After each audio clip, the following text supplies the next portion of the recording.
보세요. 네, 안녕하십니까. 네, 브라질전 오늘 4시, 새벽 4시죠. 내일 네, 새벽 그렇습니다. 4시. 네. 어떻게 전망하세요? 1대 0으로 이깁니다. 1대 0으로 이긴다고? 네. 우리가 이긴다고? 네, 한국이 이깁니다. 뭐 확률이 20%밖에 안 되던데? 이길 확률이? 근데 예. 제가 포르투갈전 맞췄지 않습니까? 예. 가나전은 틀렸지만 그 흐름은 맞췄지 않습니까? 아하, 예. 그 흐름상 예. 뭔가 한국 쪽에 기회가 올 겁니다. 이 과학적 근거를 갖고 말씀드리는 건데 아니, 저 이 근거를 또 다 브라질 얘기하면 너무 브라질이 길어지니까. 워낙 그 공격력이 강하잖아요. 근데 그 브라질이 한 골도 못 넣어요? 브라질이 브라질다운 축구를 지금 못 하고 있는데요. 자, 그래요? 공격적인 축구의 대명사 브라질. 그럼 조별리그 3경기에서 몇 골 넣었을 것 같습니까? 몇 골 넣었어요? 3골 넣었습니다. 에게. 2대 0, 1대 0 승리, 그다음에 1대 0 패배. 그리고 현재 5명 정도가 출전을 못할 정도로 낙마가 돼 있거든요. 왜 그래요?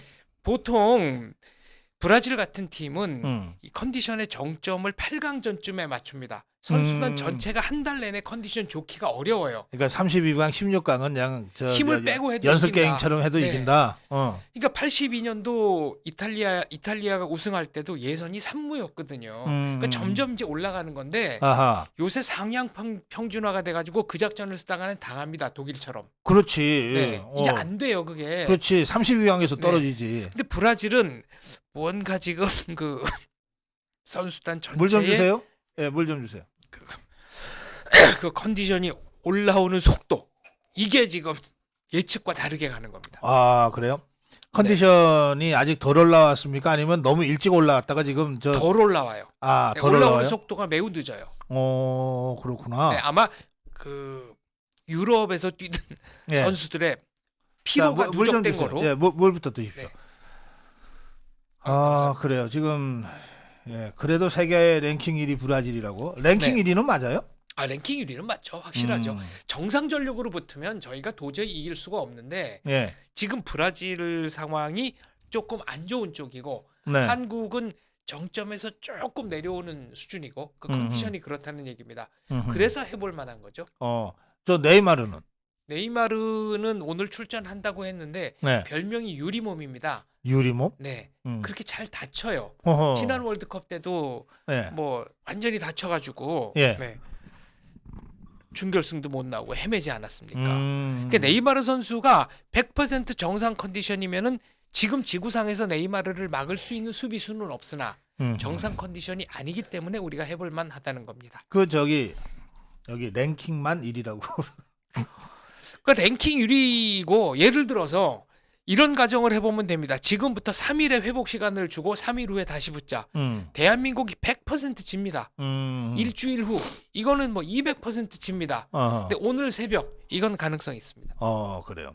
근데 이번에 네. 그 호나우두도 힘을 못 썼고. 네. 그렇죠. 뭐 메시도 별로 뭐 힘을 잘 못 쓰는 것 같고. 메시는 그래도 지난 그래도 지난 골 넣고 게임에서 잘했죠. 골을 넣고 이제 네, 호주랑 경기에서 살아났죠. 네, 살아났죠. 네이마르도 그렇고. 네이마르 우리가 아는 세계적인 선수들, 네. 그러니까 몸값 비싼 선수들이 다 이렇게 헤매는 이유가 있나요? 이게 중동에서 하는 거고 아마 나이 때문에 다 30대 나이들이 중반이니까, 많죠. 네, 그러니까 자국 리그 같으면은 어떻게 버틸 수가 있는데 월드컵 수준이 되면은 수비수들도 빠르고 강한 선수들이 붙거든요. 근데 빈틈이 없어요. 본선 진출팀은 다 수비도 강하니까 그거를 못 뚫어내는 것 같습니다. 그래요. 그런 거 보면은 우리 손흥민 선수는 그렇게 큰 부상을 입었는데도 잘 뛰는 거네. 손흥민 선수 오늘 이제 4시 경기 보실 분들은 예. 한 번씩 다 다시 돌려보지 않겠습니까? 그 포르투갈의 기적적인 역전골. 손흥민 선수가 어떻게 뛰어가는지를 한번 보십시오. 그냥 공을 몰고 들어가는 게 아니라 계속 이렇게 힐끔힐끔 하면서 우리 편 누가 오나 이걸 봅니다. 그리고 속도를 조절해요. 그리고 마지막에 옵사이드에 걸리지 않을 만한 선에서 가랭이 사이로 영어로 하면 스니키한 패스를 찔러주죠.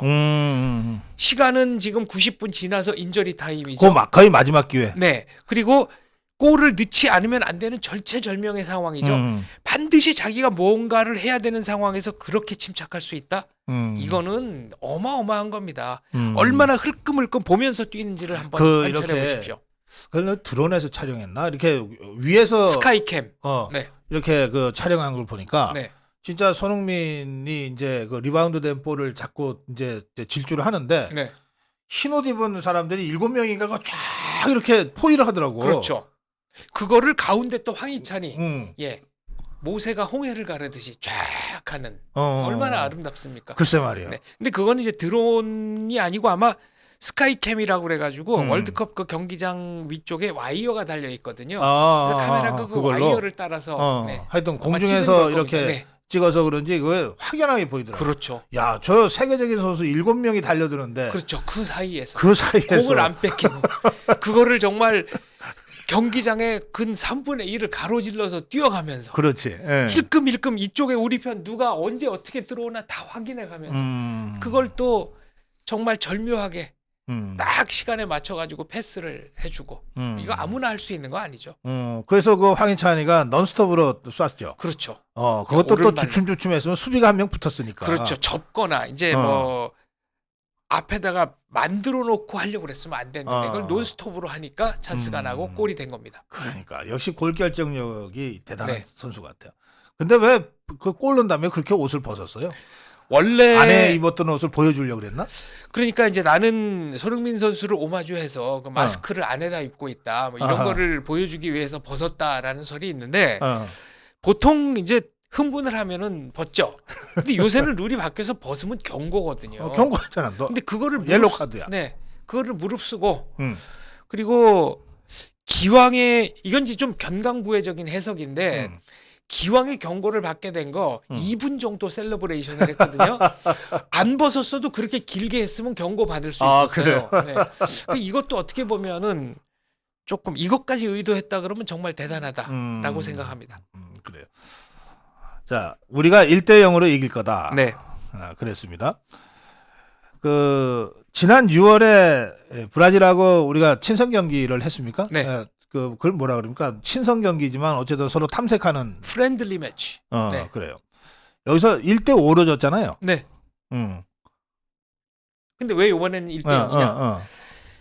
그러면은 이 5대1로 어쨌든 우리가 한 골을 넣긴 넣었어. 네. 근데 브라질이 한국을 5대1로 이긴 다음에 바로 일본에 가서 경기를 했거든요. 예. 그건 1대0이었습니다. 1대0. 그런데 한국은 정상적으로 경기했습니다. 그러니까 공격할 거 다 하고 말하자면은 뭐 텐백 뭐 이런 거 안 하고 근데 일본은 어떻게든지 승부를 만들어 보겠다 그래가지고 아주 수비 위주의 경기를 했거든요. 공격을 거의 안 하고 이 얘기는 뭐냐면 한국도 공격을 안 하고 잠그는 축구를 한다면 5대1까지 안 납니다. 네.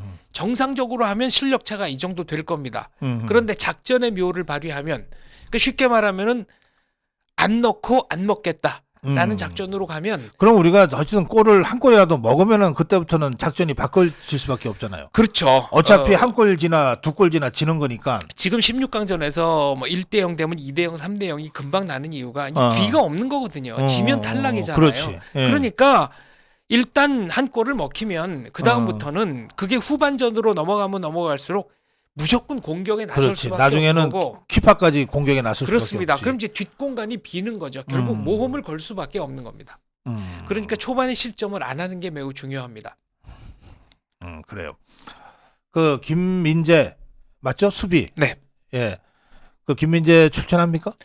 본인은 출전하겠다고 했는데 최종적으로 아마 감독이 좀 여러 가지 상황을 보겠죠. 근데 저는 나올 걸로 봅니다. 그 부상이 어느 정도길래 그렇게 종아리 근육이 파열된 것까지는 아니고 예. 아마 격렬한 운동을 하면은 바로바로 그 근육이 올라오는 정도인 것 같습니다. 근데 부상이 아예 이 선수는 누가 봐도 못 뛴다. 그런 상황이 아니라면은 정확한 부상 여부는 공개를 잘 안 합니다. 왜냐하면 이게 김민재가 나오느냐 안 나오느냐에 따라서 상대의 그 공격 작전이 바뀔 수도 있지 않습니까? 근데 김민재가 그렇게 대단한 수비수입니까? 저는 뭐 월드 톱 10 안에는 확실히 들어간다고 봅니다. 세계에서 잘하는 수비수 10명 뽑아라. 그러면 그 안에 들어가죠. 그래요? 5명 뽑아도 잘하면 들어갈 수 있을 것 같은데요. 수비수로 그렇게 뛰어나려면 뭔가 좀 다른 특별한 무슨 재능 같은 게 있어야 됩니까? 일단 빠르고 피지컬이 매우 빨라야 돼요, 수비가? 네, 센터백이니까 이제 어. 성격도 좀 안정감이 있어야 되고 그래서 가끔 키가 크니까 점프력이 좋고 하니까 이제 코너킥 때 들어가서 가끔 득점도 하고요. 그리고 어떻게든지 나를 지나가지 못하도록 막겠다라는 어떤 치열한 전투 정신 이런 것도 확고하고 예. 거의 제가 이제 감독 벤투 파울로 예, 벤투 아니 벤투 말고 이제 다른 축구팀 감독하고 인터뷰 해본 적이 있는데 네. 그 공격보다 수비가 더 어렵다 그러더라고. 공격은 자기가 마음먹은 대로 할 수 있고 예. 수비는 상대 공격이 어떻게 움직이는 거를 보고 후수로 움직일 수밖에 없기 때문에 예. 네. 늦게 움직여야 되는데 먼저 공을 차내야 되잖아요. 그러니까 그래서 좋은 수비수를 키우는 게 굉장히 어렵대요. 그렇죠. 예? 그러면서 그때 뭐라고 그랬냐면 김호 김정남 네. 저 미드필드에 있으면서 수비형 미드필드였잖아요. 둘이 최종 수비라고 봐야죠. 3번 김호, 5번 김정남. 그러니까 네. 그 김호 김정남은 그냥 함부로 나오는 게 아무 때나 나오는 게 아니라 그러더라고. 그렇죠. 예. 그리고 약간 폭발적인 성격이 김호와 음. 철저히 침착한 김정남. 이 성격적 조합도 상당히 훌륭해서 그 둘이 그때 이제 스토퍼 스위퍼 시스템이라고 그랬는데 예. 거의 뭐 아시아 최강의 아시아 수비를 최강. 자랑했죠. 예, 그렇죠. 거기에다가 이제 뭐 그때가 이세현이었습니까? 골키퍼 이세현. 예. 네. 그때가 김호 김정남 이세현 같이 뛰던 그때입니까? 70년대 초에 청룡팀 멤버죠. 그때 이회택.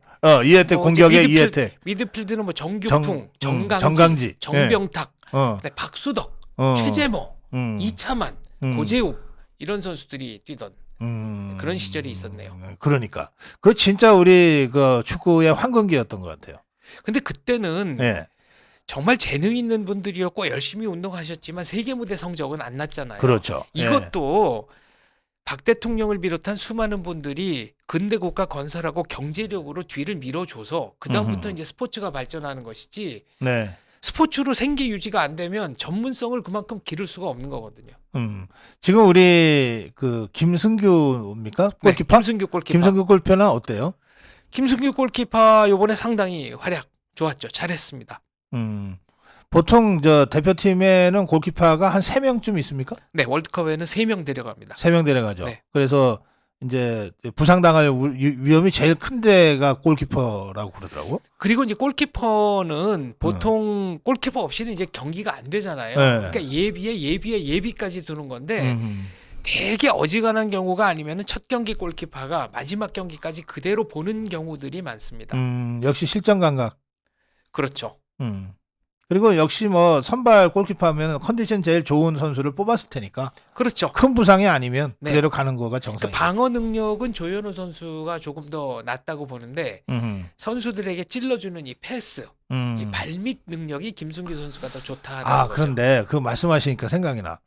아니 조마조마한 게 자꾸 그 골키퍼한테 백패스를 하고 다시 또 골키퍼가 그걸 잡는 것도 아니고 네. 다시 발로 다른 쪽으로 패스해주고 이러다가 뺏기면 어떡하나 하고. 그럼 이제 바로 실점이죠. 그러니까. 실제로 16강전에서도 뭐 호주 골키퍼도 그런 실수했고 예. 뭐 종종 나옵니다. 예, 우리는 그런 실수 나올 가능성 없어요? 나올 가능성 전혀 없고 2000 몇 년이더라 김승규 골키퍼가 저 울산 팀에서 골키퍼를 볼 때 이제 지고 있으니까 본인이 나가서 스로인 한다고 스로인 했는데 그거를 상대 발압해 주는 바람에 그때 포항 팀이었나 그냥 빈 골문으로 차놓은 적이 있어서 그때 아마 뼈저리게 느낀 게 있기 때문에 다시는 그런 실수 안 할 겁니다. 그래요. 그건 뭐 걱정하지 말라 그러니까 하지 않을게요. 브라질 선수가 코로나 숨기고 있다가 그 몰수패 얘기가 나오는데 어디까지가 사실인가요? 하는 질문이 있었어요. 코로나인 것 같지는 않고 뭐 감기 걸렸다는 얘기는 나오는데 지금 규정상 지금 이 월드컵에 코로나 걸리면은 못 나오게 하는 규정이 있는지 없는지 그건 잘 모르겠습니다. 리그 경기 같으면 코로나 확진이다 그러면은 그 리스케줄링 그러니까 경기 날짜를 다시 잡을 수 있거든요. 근데 월드컵은 구조적으로 그게 불가능하기 때문에 FIFA 규정을 제가 좀 살펴봐야 되겠는데 그거 가지고 몰수패는 아닌 것 같고요. 그래요? 감기 걸린 거는 확실한 것 같습니다. 그래요. 예, 감기하고 코로나가 증상이 비슷해서 네. 예, 그럴 수 있죠. 자, 그건 그렇고 이 브라질이 그 32강의 마지막을 카메룬과 했잖아요. 네, 1대 0으로 졌어요. 좋습니다. 근데 그때 뭐 이진 선수들을 후보 선수들을 내보내서 술술하다가 졌다 그러는데 사실이에요? 네, 거의 1.5분 그러니까 로테이션을 돌렸죠. 체력 음. 비축용으로. 음. 그렇지만 그 앞에 두 경기도 골 장면이 스펙타큘러하게 들어가서 그렇지 경기력 자체는 90분을 기준으로 했을 때는 우리가 알던 전성기의 브라질과는 좀 거리가 있었거든요. 그래요? 네. 스피드가 좀 떨어집니까? 뭔가 모르게 동기부여가 좀 안 된 느낌? 뭔가 모르게 선수들의 좀 그 자신감이 떨어져 있는 느낌? 그 팀의 중심은 네이마르입니까? 그렇습니다. 네이마르의 리더십이 조금 문제가 있나요? 근데 네이마르 선수가 지금 현재 발목 상태도 부어 있고 오늘도 이제 얼음찜질을 받고 나오겠다고 하는데 100% 컨디션이 아니라면 아무래도 몸이 좀 스스로 알아서 자기를 그러겠죠. 보호하거든요. 예. 근데 모든 선수들이 지금 다 그 상황인 것 같습니다. 네이마르뿐만 아니라 선수들의 피로가 상당히 누적돼 있는 상태로 보입니다. 이 월드컵 같은 그 정말 큰 경기에서 이제 감독의 역할과 또 캡틴, 네. 주장의 역할이 있잖아요. 어마어마하죠. 예, 그거 어느 정도입니까? 그게 뭐 절대적이라고까지는 할 수 없지만 경기에 상당히 영향을 미치는 건 맞습니다. 그러니까 정신력이라는 거, 이게 무조건 정신력만 강조하면은 잘할 수는 그건 없지만 그렇죠. 예. 어느 정도 실력이 갖춰진 상태에서의 플러스 알파 요인은 확실히 있죠. 여기 꾸님이 지금 댓글을 올리셨어요. 강제 PCR 검사 규정은 없답니다. 다만 확진이 공식적으로 확인이 되면 5일간 강제 격리된답니다. 네. 그래서 혹시 몰라서 아예 PCR 검사를 안 받는답니다. 네. 선수들이. 그렇죠. 공식적으로는 안 걸린 거면은 예. 뭐 넘어갈 수 있으니까요. 그래요. 그러면 우리 손흥민 선수가 우리 팀 주장이잖아요. 네. 손흥민 선수의 리더십은 어떻게 보세요? 일단 선수들 사이에서는 네. 프리미어리그 득점왕이라고 한다면 그냥 자기 앞에 세계적인 위인이 걸어 다니는 겁니다. 네. 그러면 그 자체가 그냥 그런 데다가 훈련 하나도 안 빼먹고 그다음에 포르투갈전도 이제 손흥민 선수 이 따라다니는 카메라를 보시면 네. 아시겠지만 김영권 선수가 골을 넣었잖아요. 선수들이 막 좋아했지 않습니까? 근데 손흥민 선수는 선수들 좋아하는데 안 가고 얼른 하프라인 쪽으로 가가지고 선수들한테 막 화냈어요. 빨리 오라고. 10초라도 그렇지, 더 우리가 해야지. 이겨야지. 지금 1대1이야. 2대1 하잖아. 그러고 막 이렇게 빨리 오라고. 그러니까 그런 거 보면 얼마나 승리에 목이 말라 있는지 또 1분 1초를 얼마나 귀하게 쓰는지 알기 때문에 솔선수범이죠. 그 자체로. 그러니까 어떻게 선수들이 안 따라갈 수 있겠습니까? 그래요. 그 감독 얘기 좀 해주시죠. 네. 제가 지난번 방송에 나와서 예. 통역하고 코치가 이제 왔다 갔다 오르락 내리락 할 거다라고 했는데 그거는 아니었습니다. 3명이 앉아 있더라고요. 한 사람은 통역이고 한 사람은 코치입니다. 근데 벤투 감독이 막 뭐라 그랬잖아요. 그럼 코치가 입을 가리고 뭐라고 하는 것 같았는데 아마 그 손 안에 첨단 장비가 들어있었을 것 같아요. 그러니까 감독이 통신 장비 쓰는 거는 안 되고 안 되지만 코치가 쓰는 거 코치가 쓰는 거는 규정 위반이 아니거든요. 그렇지. 코치는 퇴장당한 사람이 아니니까. 네, 그러니까 그렇게 작전 지시를 한 걸로 보입니다. 그리고 벤투 감독이 이 또 심리전에 능한 게 포르투갈전 반드시 이겨야 되고 저쪽 경우의 수가 또 충족이 돼야 되는 그런 상황 아닙니까? 그렇지. 절체절명이잖아요. 자기 벤치에도 못 앉잖아요. 코치 2명을 브라질 경기 보라고 보냈습니다. 선수들한테 야 16강 가. 내가 짠 작전대로 해. 무조건 가. 이거 얼마나 무언의 응원입니까? 그리고 벤투 감독 제가 김영권 선수 퇴장을 막았다라고 했잖아요. 그래요. 예. 이제 여러 필름들이 많은데 그 증거가 있습니다. 벤투 감독이 그 지고 나서 굉장히 그 아쉬운 표정으로 조금 이렇게 느릿느릿 걸어가다가 저쪽에 심판하고 한국 선수들이 막 이렇게 흥분해서 모이는 걸 보고 비호같이 달려갑니다. 그러니까 매우 의도적인 거고 그다음에 김영권 선수가 막 흥분하니까 심판 팔을 잡고 자기 쪽으로 돌려요. 선수들 못 보게. 그리고 그 심판 입장에서도 벤투 퇴장시켰는데 한국 선수 어떻게 또 퇴장시킵니까? 그러니까 짊어지고 간 게 맞습니다. 이것까지는 확실히 계산한 겁니다. 그래요. 네. 벤투 감독이 월드 클래스 감독이고 워낙 그 유럽 리그에서 뭐 산전수전 다 겪은 사람이니까 네. 예, 이 상황을 딱 보면 그렇죠. 내가 카드 받는 게 낫겠다. 유리하죠. 팀에는 훨씬 유리하죠. 그래요. 저는 이제 그 포르투갈전을 보고 난 다음에 네. 그날 방송 지상파 3사는 다 포르투갈전을 중계했는데 네. KBS는 그때 가나 우루과이전을 중계하더라고요. 네. 그래서 그쪽을 틀었더니 네. 인저리 타임인가 한 8분 그렇죠. 추가 시간 네. 그 경기가 나오는데 아니 그게 더 그냥 진땀이 나더라고. 그렇죠. 근데 KBS도 KBS2가 한국 경기를 중계했고 한국 KBS1이 원이 네, 채널이 두 개니까. 예, 가나 우루과이를 했어요. 근데 보통 그 조별리그 마지막 경기는 동시 킥오프거든요. 근데 그날 경기가 전반에 페널티킥 판정, 뭐 VAR 이런 걸 보느라고 전반 자체가 늘어져가지고 야, 그 마지막 한국 경기 끝나고 나서 선수들 다 이렇게 모여 앉아가지고 보고 저도 그때가 훨씬 더 살이 떨렸습니다. 그러니까. 근데 막판이니까 이제 우루과이도 아는 거 아니에요. 네. 한 골 더 넣으면 자기들이 올라가고 그렇죠. 여기서 끝나면 자기들이 떨어진다는 거 아는 거 아니에요. 그렇죠. 정말 총공격을 하던데. 그렇죠. 야, 그걸 가나가, 알면서도 가나 감독은 선수 교체 합법적으로 시간 끌었죠. 마지막 1분 남기고.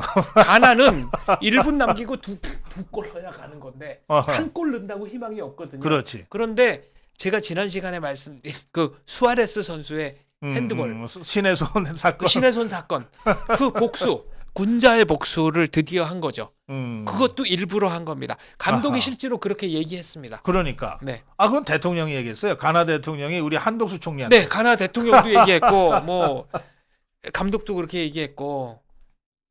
그러니까 역사는 반복이 되는 거고요. 예. 그 포르투갈전의 가장 주요했던 승리 요인은 무엇이었는가 이제 많은 분들이 말씀을 하시는데 여기가 고성국 TV지 않습니까? 예. 그럼 고성국 TV 시청자들께서 원하시는 좀 정당한 답을 내가 해드려야 될 것 같아서 예. 포르투갈이 애국 우파기 때문에 우리가 이긴 겁니다. 66년도에 북한이 8강에 갔죠. 예. 포르투갈한테 3대 0으로 이기다가 5대 3으로 역전패했습니다. 2010년 브라질 월드컵 때는 7대 0으로 북한을 아주 박살을 냈습니다. 우리나라한테는 2002년에 대한민국한테 1대 0 패배, 2022년에 대한민국에게 2대 1 패배. 이 남북한 이 경기 결과가 이렇게 극명하다. 그다음에 이 포르투갈 7대 0은요. 예.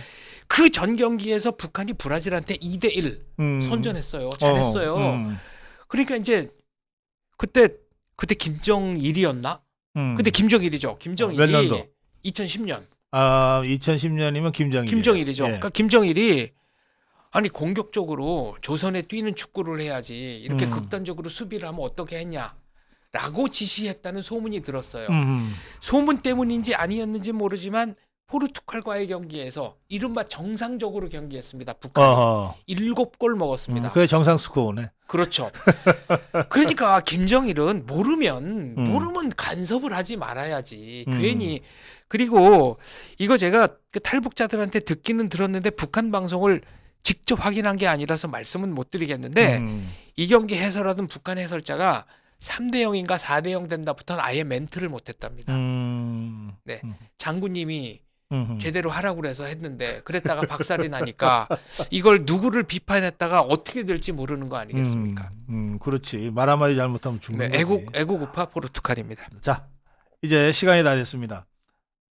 내일 새벽 4시 대브라질전에 나서는 우리 한국 국가대표팀 마지막 한 말씀, 응원의 말씀. 네, 카타르라고 한다면은 80년대 그리고 70년대 후반부터 수많은 분들이 이른바 중동 근로자로 나가서 땀을 흘리시고 외화 획득도 하시고 또 가족들 먹여 살리고 피와 땀을 흘리신 그런 장소로 알고 있습니다. 대한민국 국가대표팀 선수들 그분 덕분에 대한민국의 오늘날이 있다 생각하시고 그분들을 위해서 선물하신다는 심정으로 오늘 최선을 다해서 꼭 승리해 주시기 바랍니다. 1대 0으로 한국이 이깁니다. 근데 오늘 이게 뭐죠? 스카프? 네, 스카프 이게 이제 신제품 요번에 2022 22년 모델이고요. 아, 그거 한번 펼쳐봐 주십시오. 네. 이렇게 돼서 이제 브라보, 브레이브 코리아? 네, 브레이브 코리아. 브레이브 코리아. 네, 브레이브 코리아고 요거는 저 2002년 월드컵 유치 때 나왔던 특별히 제작했던 거고요. 그다음에 이제 제가 이렇게 지난번에는 양말이었는데 오늘은 이렇게 상의를 네. 사실 경기복을 입고 오고 싶었는데 방송이기 때문에 자제를 해서 색깔만 좀 맞추는 걸로. 저 스카프도 또 우리 주고 가시려고 갖고 오신 거예요? 고맙습니다. 이게 말이죠. 아니, 생방송 중에 잘 생각하세요? 이게 13,400명이 보고 계세요? 이게 말이죠. 저번에 제가 스카프를 드리고 가서 이겼지 않습니까? 그러니까. 그러니까 이거를 제가 집에 가지고 갔는데 졌다. 이렇게 되면 이제 잠을 못 자기 때문에. 그렇지. 네, 소탐 대실 하지 말고. 네, 차라리. 자, 주세요. 깨끗하게 기증을 하고 가겠습니다. 아, 그래요. 네, 고맙습니다. 대한민국. 여기 저 박수로. 태극기도 이렇게 새겨져 있습니다. 네, 1대0 승리입니다. 오늘. 예, 우리 장원재 박사. 이거를 오늘 확실히 저 시청자 여러분들과 함께 저희가 즐겨야 되니까.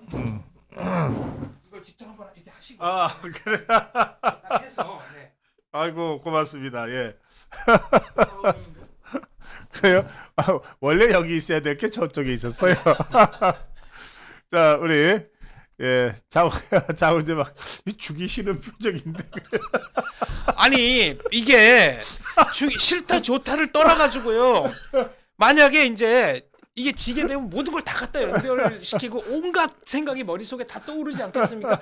이거를 안 드리고 와서 전나부터 시작해서 저 이런 후회는 하기 싫고요. 아이고. 네, 이긴다니까요. 알겠습니다. 그리고, 네. 진다고 남들 다 진다 그러는데 저는 지금 이긴다고 너무 자신 있게 나가는 건가? 이거 아닙니다. 생각은 있습니다. 예. 뭐 지를 때는 제대로 질러야죠. 네. 예, 저도 오늘 새벽 4시부터 브라질전 목이 터져라 응원하고 내일 아침에 9시 생방송에 늦지 않도록 제가 1분만 하겠습니다. 더 얘기를 그러시죠. 예. 지금 이제 영국 대 프랑스가 경기를 하죠. 그리고 다음 한 경기가 아마 8강전이 저는 스페인 대 포르투갈이 될 것 같습니다. 그러면은 한국 대 일본, 그러니까 영국 대 프랑스, 포르투갈 대 스페인 이웃 나라끼리 붙는 거니까 그 다음 8강전은 이게 무슨 브라질 일본보다는 한국 일본, 브라질 크로아티아 이거보다는 한국 대 일본이 딱 어울리지 않습니까?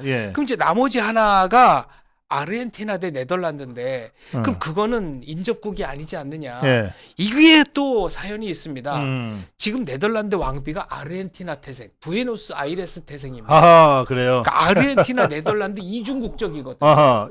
시댁과 친정 사이의 경기니까 8강전 한일전. 근데 그거는 사실 조금 좀 밀려서 8강전 한일전 하게 되면 역대 한일전 중에 정말 메가톤급 최고의 한일전이 되겠죠. 최고의 한일전입니다. 그 일본에서는 한국이 8강으로 올라와서 자기들이랑 8강전 한번 멋있게 하자는 얘기들을 일본 축구 팬들이 많이 하는 것 같아요. 저도 그렇게 됐으면 좋겠습니다. 일본 간발에 꼭 크로아티아를 이기고 올라와 주십시오. 8강에서 아시아의 명예를 걸고 정말 제대로 붙어보고 싶습니다. 네, 장원재 박사와 함께 인사드리면서 여러분 새벽 4시에 영상으로 다시 뵙겠습니다. 고맙습니다. 감사합니다.